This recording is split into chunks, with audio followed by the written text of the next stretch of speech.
Segera download Quran Tadabbur, tafsir dalam genggaman Anda. Bulan Ramadan adalah bulan Al-Quran.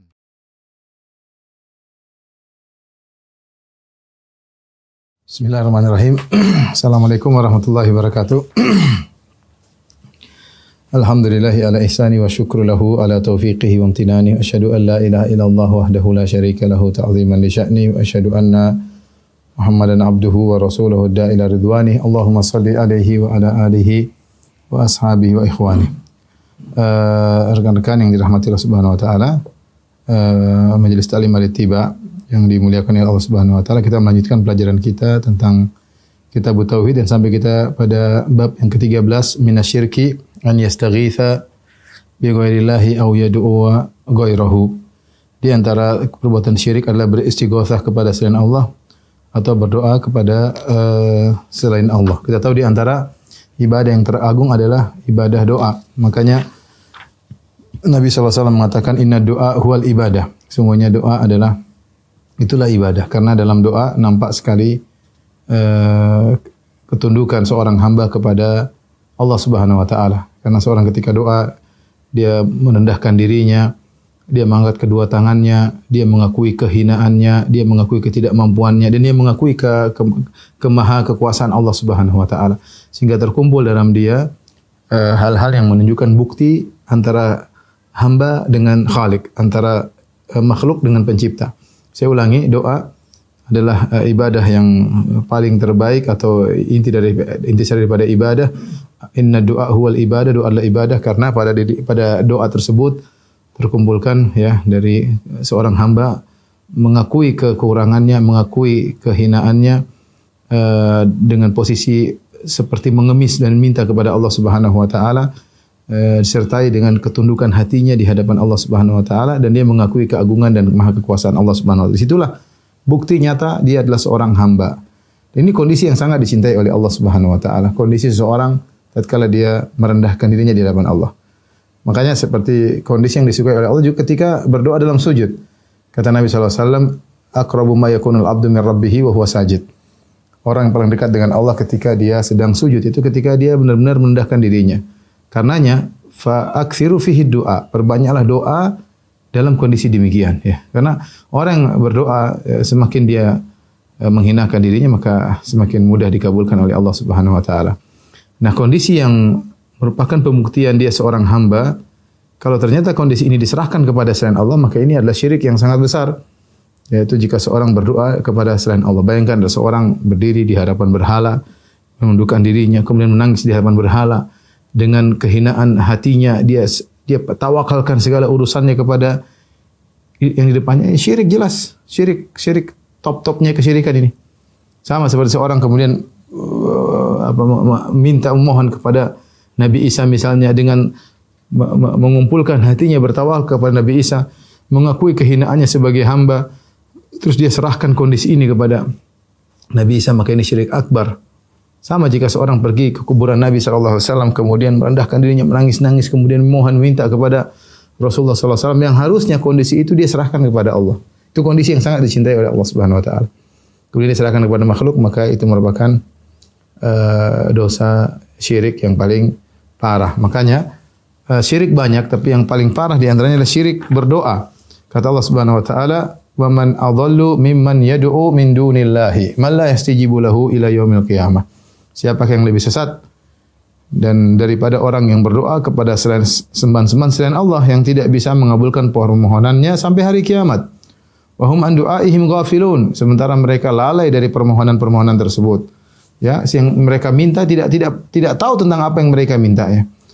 Ya, wa idza husyiran nasu kanu lahum a'daan, dan jika manusia dikumpulkan pada hari kiamat kelak, yang mereka sembah tersebut akan menjadi musuh-musuh mereka. Wa kanu bi ibadatihim kafirin, dan mereka akan ingkar atas perbuatan orang-orang yang berdoa kepada mereka. Ini ayat yang disebut dalam surat Al-Ahqaf ayat 5 sampai 6 menggambarkan kondisi yang sangat mengenaskan. Allah buka dengan mengatakan wa man adhallu, siapa yang lebih sesat daripada orang yang berdoa kepada selain Allah, man la yastajibu lahu ila yaumil qiyamah, tidak akan mengabulkan doanya sampai hari kiamat.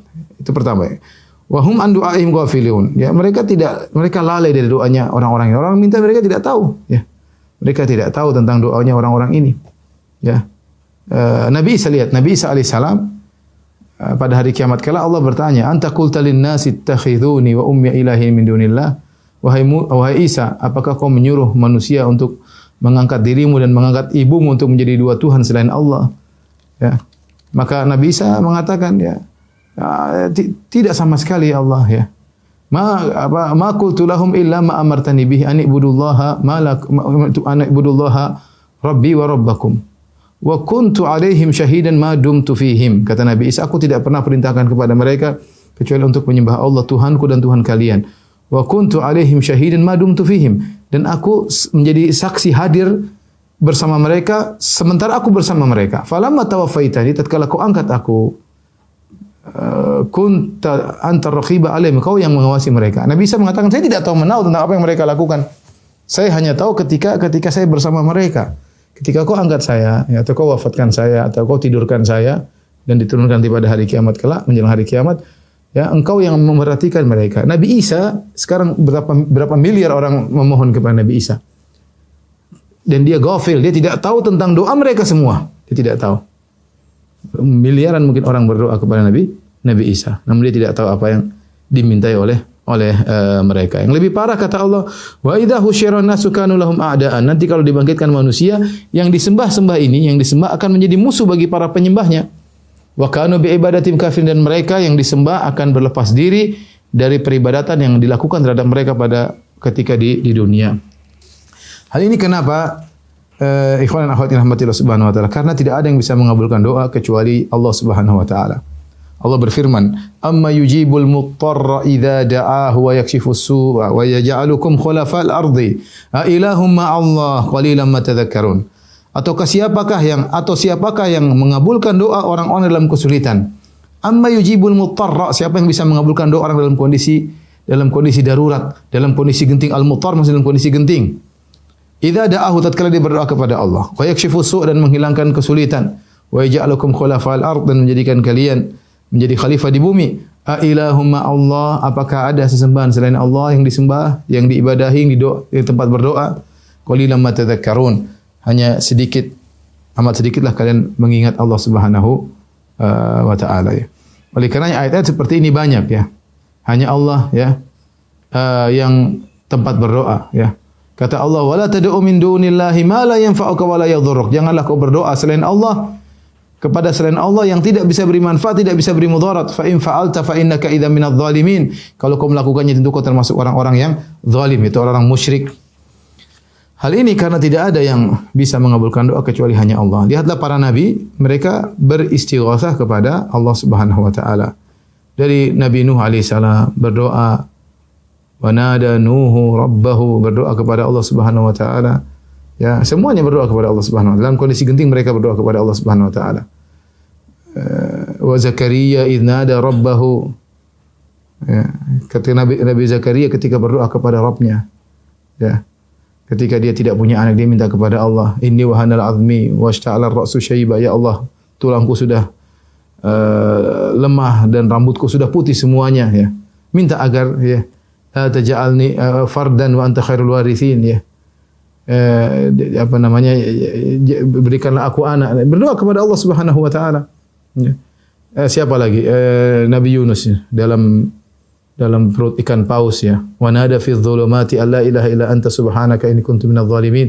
Maka Nabi Yunus berdoa dalam kegelapan yang bertumpuk-tumpuk, kegelapan malam, kegelapan perut ikan paus, dan kegelapan lautan.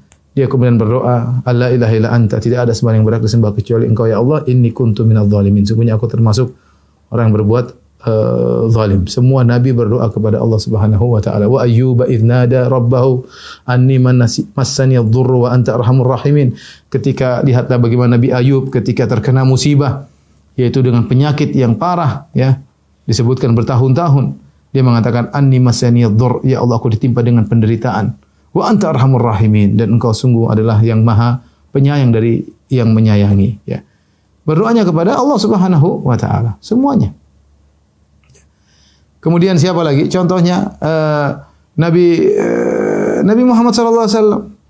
Allah sebutkan idz tastaghithuna rabbakum fastajaba lakum anni mumiddukum bi alfin minal malaikati murdifin. Tatkala kalian beristighatsah kepada Allah Subhanahu wa taala ketika perang Badar, ketika kaum muslimin jumlahnya cuma 315 atau 319, musuhnya 1000, maka Nabi sallallahu alaihi wasallam berdoa mengangkat kedua tangannya ditemani oleh Abu Bakar radhiyallahu taala anhu. Maka Abu Bakar berdoa, Nabi berdoa, dan Abu Bakar sudah selesai berdoa. Nabi belum selesai berdoa sampai angkat tangan tinggi-tinggi sampai ridaknya selendangnya jatuh. Maka Abu Bakar mengangkat selendangnya diletakkan kembali di pundak Nabi sallallahu alaihi wasallam. Abu Bakar berkata, "Ba'dha munasyadatika ya Rasulullah." Sudah cukup ya Rasulullah, sebagian permintaanmu kau sampaikan kepada Allah, Allah akan kabulkan. Tapi Rasulullah SAW terus mengangkat kedua tangan. Allahumma anjiz wa'dak. Ya Allah, kabulkanlah janjimu. Ya Allah, wujudkanlah janjimu. Nabi minta. Tapi Nabi mengatakan, Allahumma in tahlikil hadhil isabah falan tu'bati Allah, kalau ini kelompok ini meninggal kau tidak disembah lagi ya Allah. Sampai Nabi seperti itu minta kepada Allah, maka Allah kabulkan. Disebut dengan istighatsah. Jadi semua Nabi beristighatsah kepada Allah Subhanahu wa taala, dan itulah ibadah yang agung, berdoa dalam kondisi genting. Kemudian datang sebagian orang zaman sekarang mengajarkan untuk minta kepada mayat-mayat yang sudah mati ya. Dibaliklah perkara ya. Masih mending minta kepada orang hidup. Ini mayat sudah mati. Yang harusnya kita doakan mereka, mayat-mayat tersebut. Ini malah diajarin untuk berdoa kepada mereka. Akhirnya istighatsah kepada mayat-mayat. Bahkan mereka ajarin kalau kamu dalam kondisi terdesak, maka mintalah kepada mayat-mayat tersebut. Kalau kau minta langsung kepada Allah, tidak akan dikabulkan. Kamu siapa? Allah tidak akan pandang kepada dirimu. Mintalah melalui wali-wali tersebut.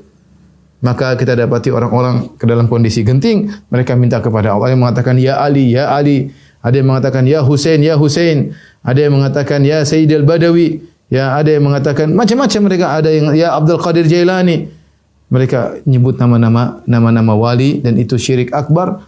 Ketika dalam kondisi terdesak, mereka justru minta kepada wali-wali yang sudah meninggal dunia ya. Ini yang mau kita bahas, bahwasanya di antara syirik yang paling parah adalah berdoa beristighatsah kepada selain Allah Subhanahu wa taala.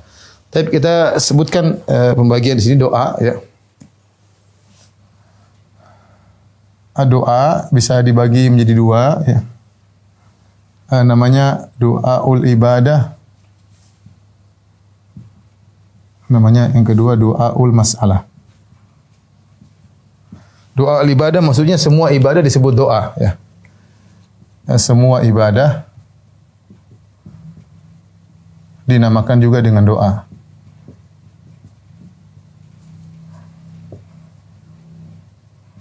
Di doa terkadang maksudnya doa minta, terkadang maksudnya doa ibadah ya. Seperti falamma wa a'tazilukum wa ma tad'una min dunillah. Ya, wa ad'u rabbi asa alla akuna bi du'ai rabbi syaqiyya falamma a'tazalahum wa ma ya'buduna min dunillah ya, seperti dalam surat Maryam kata Nabi Ibrahim ya, wa a'tazilukum wa ma tad'una min dunillah. Kata Nabi Ibrahim alaihissalam, aku tinggalkan kalian dan apa yang kalian sembah selain Allah. Kemudian kata Allah, falamma a'tazalahum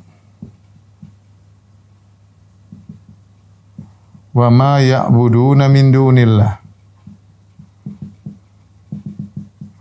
Ini Allah pertama mengatakan, Nabi Ibrahim berkata, aku tinggalkan kalian dengan apa yang kalian seru, kalian doa selain Allah. Ya. Kemudian dalam ayat berikutnya Allah mengatakan, tatkala Ibrahim meninggalkan mereka dan meninggalkan apa yang mereka sembah, ibadah. Doa sama dengan ibadah, doa sama dengan ibadah. Ya. Sama seperti hadis Nabi SAW, misalnya, man mata wa huwa yad'u min dunillahi niddan. Kata Nabi, man mata wa huwa yad'u min dunillahi niddan. Siapa yang meninggal dalam kondisi berdoa kepada selain Allah. Berdoa di sini bisa artinya berdoa, bisa artinya beribadah.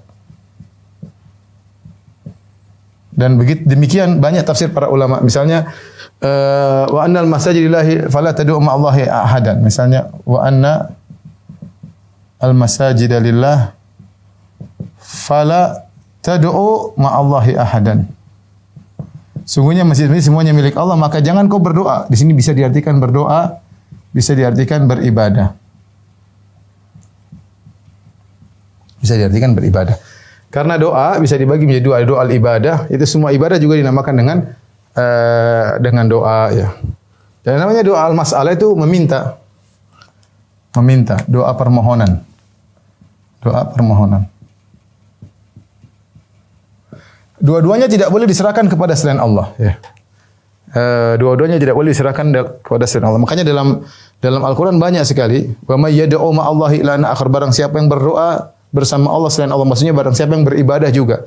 Jadi doa di situ bisa maknanya ibadah, bisa maknanya masalah. Jadi kalau datang dalam syariat lafal doa bisa artinya doa ibadah, bisa artinya doa masalah ya.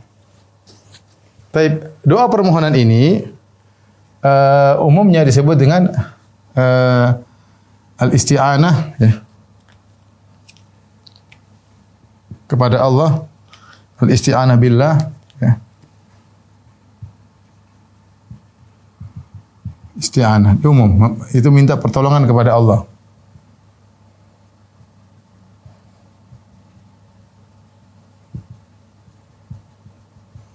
Nah, al-isti'anah bisa dua ya. Bisa namanya al-isti'adzah, minta perlindungan.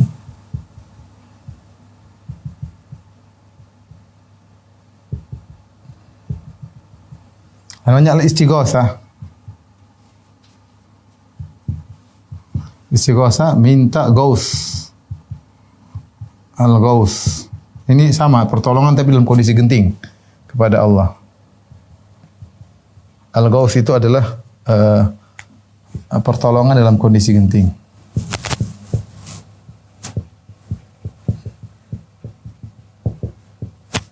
Sehingga kalau kita boleh artikan istighatsah adalah minta pertolongan kepada Allah dalam kondisi genting. Inilah makna istighatsah ya.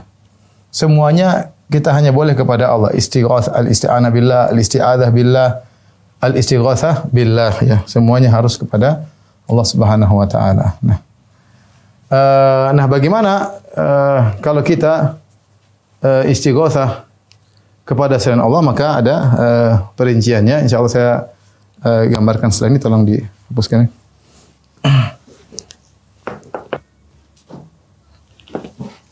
Sekarang al-istighatsah bi ghairillah. Perhatikan. Al-istighatsah bi ghairillah. Minta istighatsah kepada selain Allah. Apa hukumnya? Hukumnya ada dua model ya. Pertama, istighatsah kepada mayit.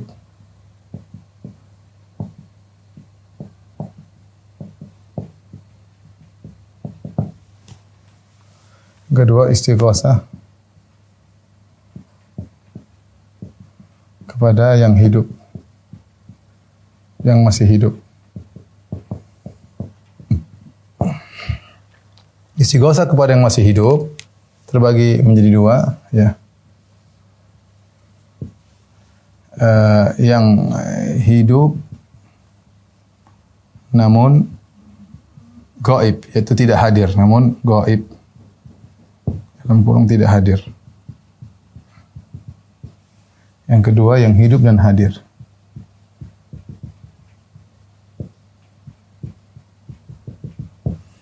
Kalau yang hidup namun gaib tidak hadir, maka ada dua kemungkinan. Meminta kepadanya perkara yang kalau dia hadir, dia mampu melakukannya.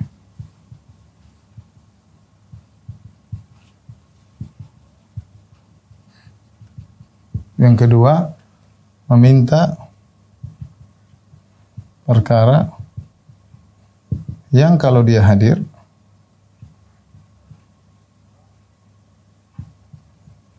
tetap tidak bisa melakukannya. Bisa melakukannya. Apa hukumnya minta istighatsah kepada yang hidup namun gaib lagi tidak hadir? Misalnya Kita di Indonesia minta kepada syekh misalnya di Saudi, padahal dia tidak dengar suara kita. Di sini ya syekh tolong saya misalnya. Ini bagaimana hukumnya? Minta kepada, seandainya dia hadir dia bisa, tapi dia lagi tidak ada. Dia lagi tidak ada dan tidak ada yang menyampaikan suaranya. Maka ini hukumnya syirik ya. Ini hukumnya syirik. Ya, syirik karena kenapa? Karena meyakini orang tersebut maha mendengar. Dia bisa mendengar apa yang kita minta dan bisa mengetahui atau berilmu. Ya. Padahal tidak beda kalau kita telepon dia. Ini tidak ada hubungan, tidak ada connecting sama sekali. Kita sebut nama dia dan dia tidak di hadapan kita. Kita yakin dia akan dengar. Nah, ini maka dia maha mendengar. Ini syirik. Ini syirik ya. Padahal dia hidup. Berarti ini hidup ya. Hidup. Namun dia gaib. Hidup gaib. Ini al-hayyu al-ghaib. Yang al-hayy al-ghaib. Yang hidup tapi dia gaib. Yang kedua, ini meminta perkara yang kalau dia hadir tetap tidak bisa melakukannya. Ini lebih parah lagi. Ini syirik lebih parah. Dari dua sisi. Pertama, meyakini dia maha mendengar atau ilmu. Yang kedua, melakukan sesuatu di luar kemampuannya. Melakukan yang tidak bisa, yang hanya Allah yang bisa melakukannya. Yang hanya Allah yang bisa melakukannya.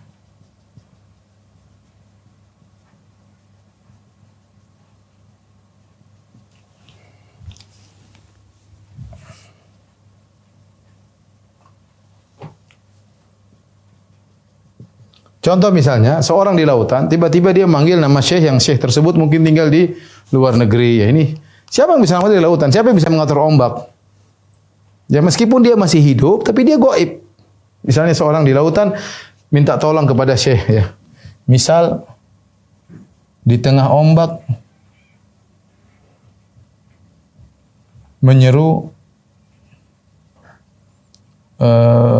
syekh yang masih hidup.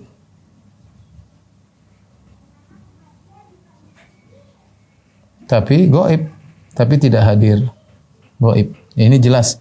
Syiriknya dua ya. Dari sisi dia meyakini syekh tersebut maha mendengar.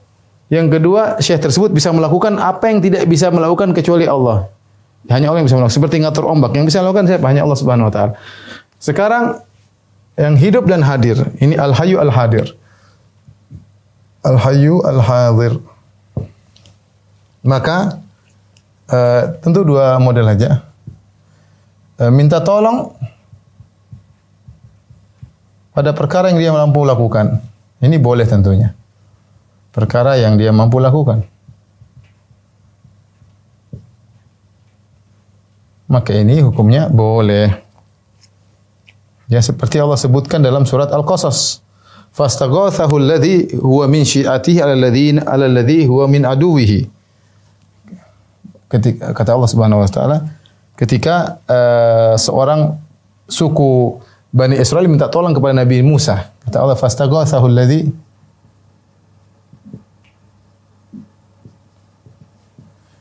min syi'atihi 'ala alladhi min aduwihi.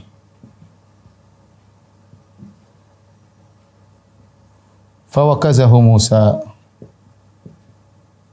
faqadha alaihi. Ya ketika Nabi Musa wa dakhala al-madinata alaihi ghaflatin min ahliha, Musa masuk ke kota, tiba-tiba ada orang bertengkar. Yang satu dari suku Kipti, suku Firaun, yang satu dari suku Mesir. Fastaghathahu alladhi min syi'atihi, ternyata yang dari suku Mesir lihat Musa, dia minta tolong, wahai Musa, aghithni, tolonglah aku. Ala alladhi min aduhi, untuk memukul orang yang dari suku Firaun. Fawakazahu Musa faqadha, Musa pukul dia. Ya, tidak berniat membunuh, tapi saking kuatnya Musa atau saking lemahnya orang tersebut, maka dia pun mati. Tapi ini istighatsah yang boleh. Artinya minta tolong pada perkara yang mampu ya. Jadi kita minta tolong kepada polisi, kita minta tolong kepada pejabat misalnya, minta tolong boleh. Ya. Dalam kondisi genting kita telepon dia, kita hubungi dia karena dia mampu untuk melakukan. Adapun minta tolong pada perkara yang tidak dimampui,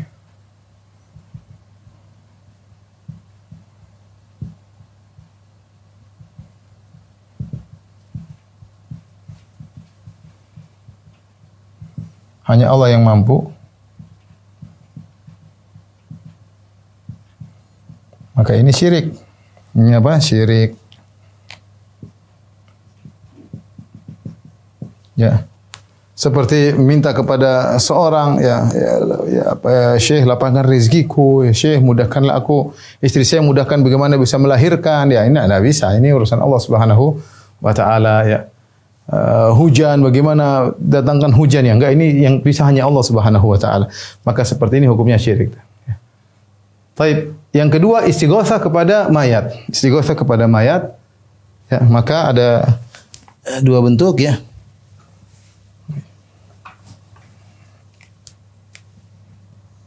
Yang pertama di hadapan mayat langsung. Dua kondisi. Ya, dua kondisi. Kemudian jauh dari mayat.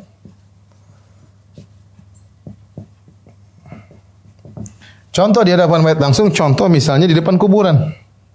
Misalnya depan kuburan. Kuburan wali misalnya. Maka ini ada dua kondisi.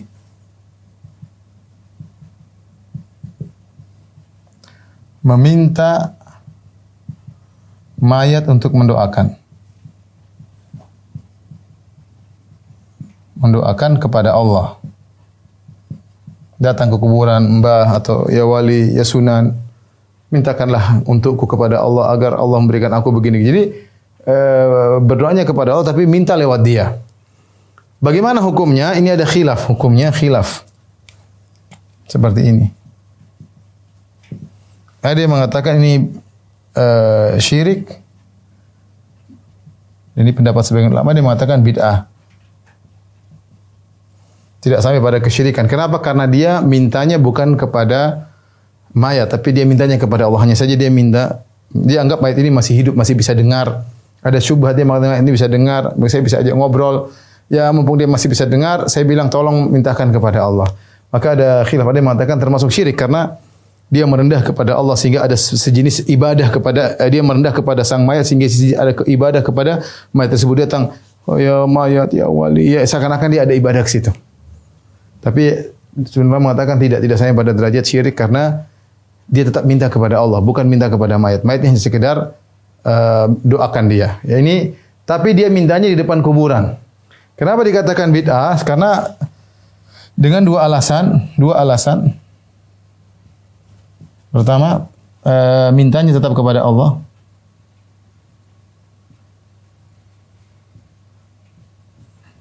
Yang kedua ada syubhat. Mayatnya masih bisa dengar. Mayat masih bisa dengar. Taib. Adapun yang kedua,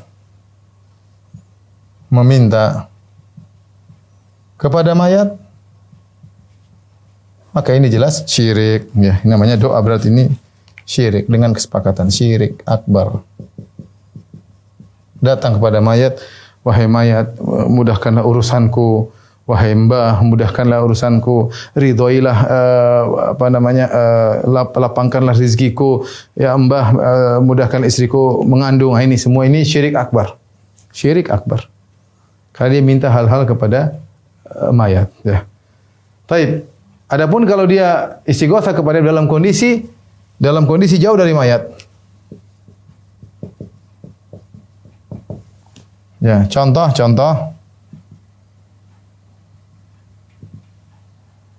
istighotsah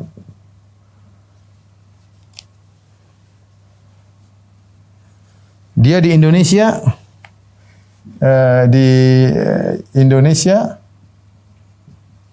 dan beristighotsah kepada misalnya Hussein ya, atau Abdul Qadir Jailani. Kita tahu Hussein kuburannya entah di mana, entah di Karbala atau di Madinah atau di mana, yang penting bukan Indonesia. Husain radhiyallahu taala anhu, ya. Maka bagaimana kondisi ini? Dua kondisi. Pertama, dia bertawassul kepada ruh tersebut. Ini kalau kita boleh yang namanya bertawassul ya. Minta mayat untuk mendoakan kepada Allah, kita boleh istilahkan dengan istilah mereka namakan dengan bertawassul, tapi bertawassul yang tidak benar ya. Ya. Bertawassul. Artinya, maksudnya apa? Meminta mayat tersebut, meminta mayat untuk mendoakan kepada Allah.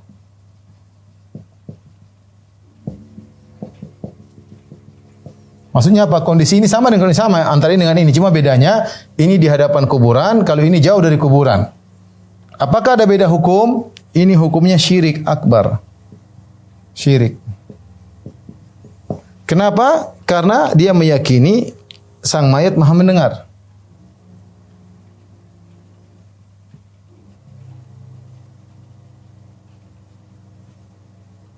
Sang mayat bisa mendengar perkataan dia.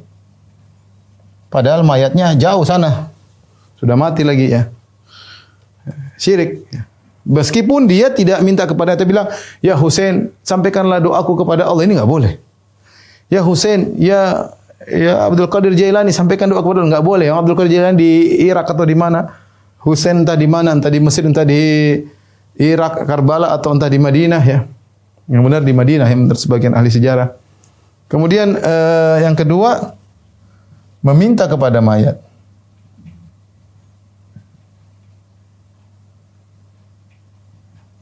Maka ini syirik lebih parah. Syirik lebih parah. Ya, karena selain meyakini dia maha mendengar, juga meyakini dia maha mengabulkan pada perkara-perkara yang tidak mungkin melakukannya adalah kecuali Allah Subhanahu wa taala. Ini kira-kira hukum istighatsah kepada selain Allah Subhanahu wa taala. Ternyata ada yang boleh, cuma ini yang boleh. Perhatikan, ini boleh. Boleh. Cuma ini satu-satunya yang boleh. Ya. Yang lainnya semua tidak boleh, dan satu saja yang dikhilaf bid'ah ini. Yang lainnya adalah syirik. Yang lainnya adalah syirik ya.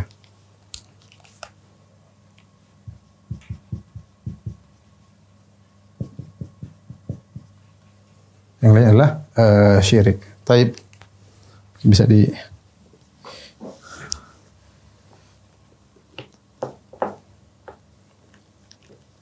Jadi kalau ada orang di tengah lautan, kapalnya bergoyang dihantam dengan ombak, kemudian dia berkata, "Ya Abdul Qadir Jailani aghithni, wahai Abdul Qadir Jailani, tolonglah aku." Maka dia musyrik, jelas. Musyrik, dia meyakini Abdul Qadir Jailani maha mengetahui. Dimanapun dia minta, maka Abdul Qadir Jailani tahu. Yang kedua, meyakini Abdul Qadir Jailani maha mendengar. Dia sampai di tengah lautan ngomong pun Abdul Qadir Jailani maha mendengar. Yang ketiga, dia meyakini Abdul Qadir Jailani bisa menyelamatkan dia dari ombak yang terjadi, dan ini perkara yang tidak mungkin melakukannya kecuali Allah. Maka pada dirinya terkumpul 3 kesyirikan. Saya ulangi, pada dirinya terkumpul 3 kesyirikan. Meyakini Abdul Qadir Jailani maha mendengar, meyakini Abdul Qadir Jailani maha mengetahui, dan meyakini Abdul Qadir Jailani bisa menyelamatkan dia dalam kondisi yang sangat genting tersebut. Dan ini saya katakan perkara yang menakjubkan di zaman sekarang muncul sebagian dai-dai yang menyuruh dan mengajarkan orang untuk meminta kepada mayat. Padahal mayat itu justru kita doakan dia, bukan kita malah minta-minta kepada dia ya. Bukan kita malah minta kepada dia. Lihatlah Nabi SAW ketika bercerita tentang para sahabat yang mati syahid. Dalam perang Mu'tah Rasulullah SAW mengatakan, "Qutila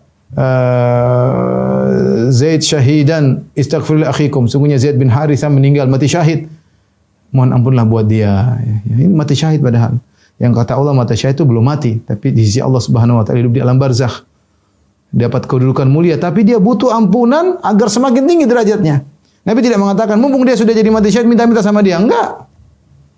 Kemudian meninggal mati syahid lagi Ja'far bin Abi Thalib, kata Nabi sallallahu alaihi wasallam, "Qutila Ja'faru syahidan." Ya. Sungguhnya Ja'far bin Abi Thalib telah mati syahid, istaghfiru li akhikum. Maka mohonlah ampunan bagi Ja'far.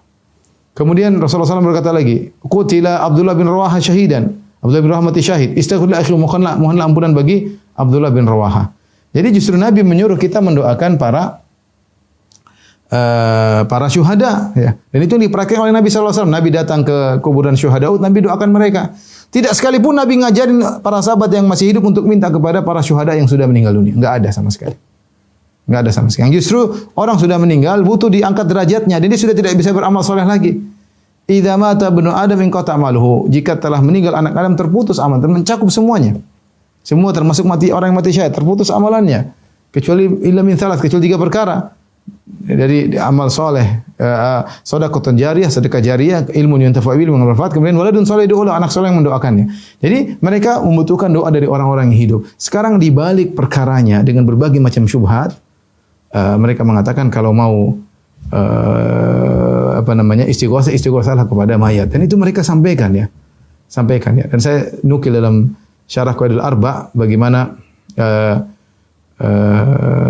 yang menukil dari Asy-Syaukani dari Yaman, kemudian ada seorang ulama dari Arab Saudi, kemudian ada juga Muhammad Amin Shinqiti dari Mauritania. Mereka menukil bahwasanya perkara yang jelas sebagian orang-orang ketika dalam kondisi terdesak mereka justru menyeru kepada wali-wali, bukan kepada Allah, dengan alasan bahwasanya kita ini kalau minta langsung kepada Allah, kita ini siapa?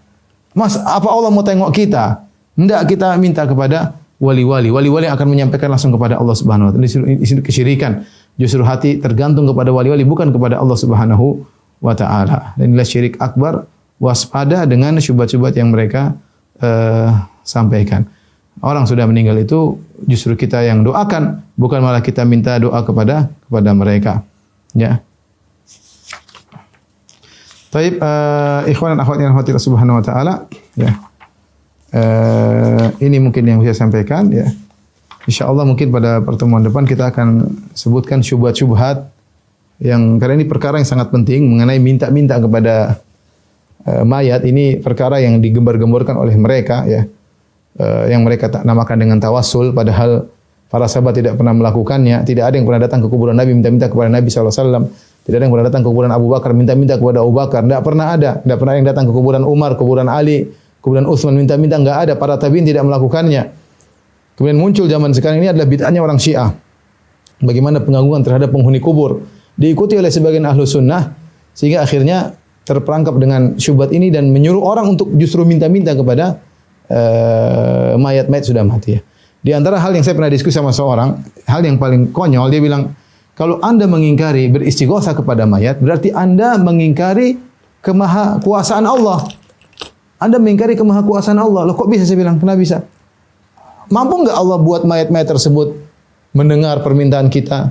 Mampukah Allah buat mayat tersebut menolong kita? Ya, ya kalau sekedar mampu, ya. Burung pun kalau Allah, jangankan burung, bahkan kotoran kalau Allah rubah jadi obat, ya Allah mampu. Tapi ada enggak dalilnya bahwasanya Allah menjadikan mereka mampu untuk menolong kita di alam nyata sekarang ini, sehingga kita bisa minta sama dia? Enggak ada dalilnya, khurafat semuanya. Kalau sekedar mampu, ya. Allah mampu kalau kita minta kepada Nabi Isa, menjadikan Nabi Isa mampu menolong kita, mampu enggak? Coba kita tanya sama mereka. Kalau orang Nasrani bilang begitu sama kita. Apakah kau ragu dengan kemampuan Allah? Bukankah Allah bisa menjadikan Nabi Isa mewakilinya untuk mengatur alam semesta? Bukankah Allah mampu menjadikan Nabi Isa untuk mendengar kalau ada yang minta tolong dia bantu? Ya kalau sekedar mampu, Allah mampu melakukannya. Tapi apakah Allah melakukannya? Mana dalilnya? Jangan asal bilang, berarti kalau Anda mengingkari mayat bisa melakukan ini, berarti Anda mengingkari kekuasaan Allah. Kita bilang enggak ada dalilnya. Mana dalilnya? Mereka mengatakan Abdul Qadir Jailani dikasih kun, kalau bilang kun fayakun. Saya bilang mana dalilnya? Kalau benar Abdul Qadir Jailani dikasih kun fayakun, minta sama dia. Benar, silakan minta sama dia. Meskipun dia sudah mati, dia dikasih kun fayakun. Allah kasih dia hak untuk mengucapkan kun fayakun. Sebenarnya dalam kitab Jawahirul Ma'ani, tapi dalilnya mana? Hanya mimpi, hanya katanya, hanya ketemu, ya ini semua omong kosong. Jangan main ini masalah syirik dan tauhid.